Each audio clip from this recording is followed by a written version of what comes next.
This podcast is provided for educational, informational, and entertainment purposes only, without any express or implied warranty of any kind, including warranties of accuracy, completeness, or fitness for any particular purpose.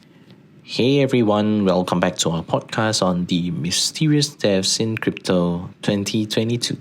Yeah, so after Nikolai, we will talk a little bit about Javier Biosca. I presume his name is either Javier Biosca or Javier Biosca. I think it's Javier. I think it's Javier, right? Javier Biosca. Right. Yeah, Javier Biosca. So he was actually founded on November 22nd last year in Spain. And at the time of his death, Biosca was actually investigated for the biggest cryptocurrency fraud in Spain.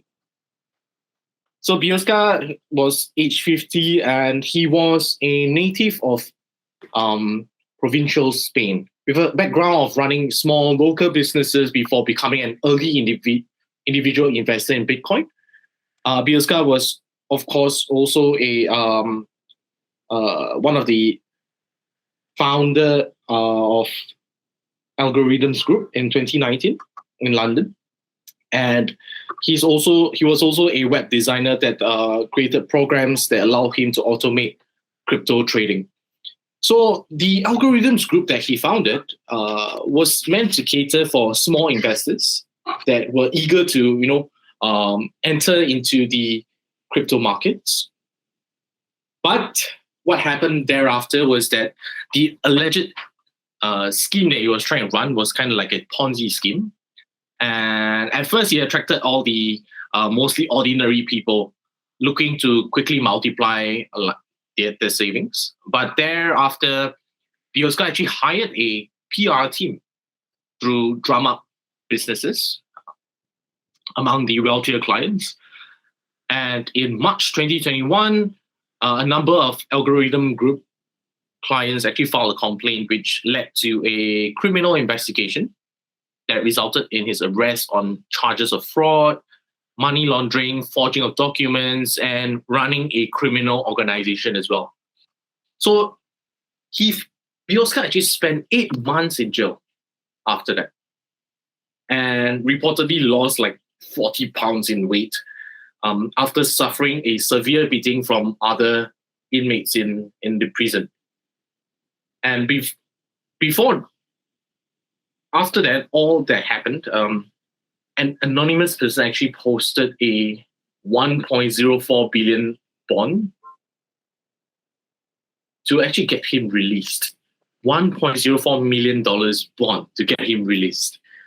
And it was from an anonymous person as well. So the bond was, however, revoked. And reportedly, after whoever posted it concluded that Biosca was no more able to repay the revanished funds. So the bond was actually revoked thereafter. But Biosca was actually reportedly extremely terrified of returning back to the prison. And he was equally frightened of the Russian and the Bulgarian mobsters that he had defrauded through algorithms. And apparently, he jumped from the 5th floor of a hotel in Estepona in Spain. And his death, at the end of the day, was ruled as a suicide.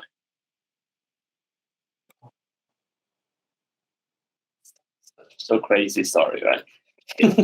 Yeah, it's really crazy. I think like all these kind of things, a lot of them were driven to their ends of having a choice, I would say.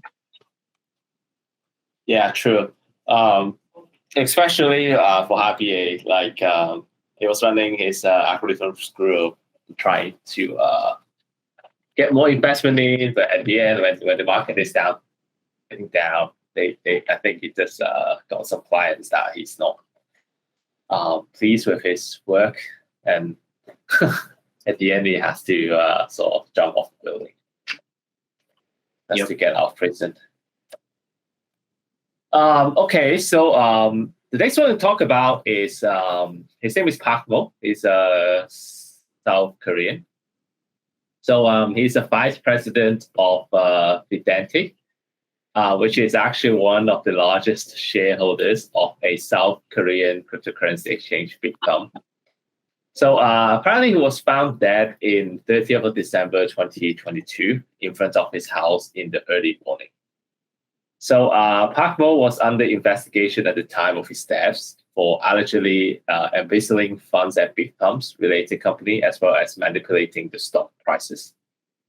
So what happened was in October 2021, the Financial Investigation Division of Seoul, Southern District, has launched an investigation into allegations that make against Mr. Park Mo, which lead to the seizing Bitcoin affiliated companies such as VDAN, Inbiogen, and Bucket Studio. So when Park Mo was in his capacity as the vice president of VDAN, Park allegedly took charge of the accounting operation of Bitcoin. He held his position under the leadership of the sisters and brothers of Mr. Kang Ji-young, claimed to be the chairman of the crypto exchange. Reportedly, these individuals conspired for Park to issue convertible bonds, initiating slush funds and amassing illicit profits. So meanwhile, the South Korean prosecutor has vowed to investigate circumstances surrounding the death of Vice President. The agency noted that the death of Mr. Park wouldn't deter its unrelenting commitment to seeing the investigation to a logical end. I think it was quite constant throughout, the deaths of all these key figures, that something actually happened behind the scenes. I think the one that was the most the scariest one was the tweetment for me. I think that part itself, because that particular tweet was actually sent out hours before the death of Nikolai. So I think that was, in fact, the scariest one for me as well. Yeah, I think most of I would say a lot of these are unfortunate, but definitely they are pretty scary. Yeah, in terms of all these unforeseen circumstances and supposed conspiracy theories, we should all probably take a pinch of salt as well, because sometimes the media likes to make things more interesting for people to read. Sometimes it's just deaths that they're just deaths on that actually happen on a day-by-day basis, but then they just happen to be blasted out by the media. So if any one of you reads all of these kind of articles, just take it with a little pinch of salt, and hopefully everything will go good as well for all of us. Definitely. So I think everyone just stay safe and just try to survive through the current situation, right? With that, we have come to the end of our session for this podcast, and we will see you guys again next week. Okay, see you everyone. Thank you, everyone. Bye-bye. Bye-bye. The information contained in or provided from or through this podcast is not intended to be and does not constitute as financial advice, investment advice, trading advice, or any other form of advices. The information in this podcast is general in nature and is not specific to you, the users, or anyone else. You should not make any decision, be it financial, investment, trading, or otherwise, based on any of the information presented in this podcast without undertaking independent due diligence and consultation with a professional broker or financial advisory. You understand that you are using any and all information shared in this podcast at your own risk.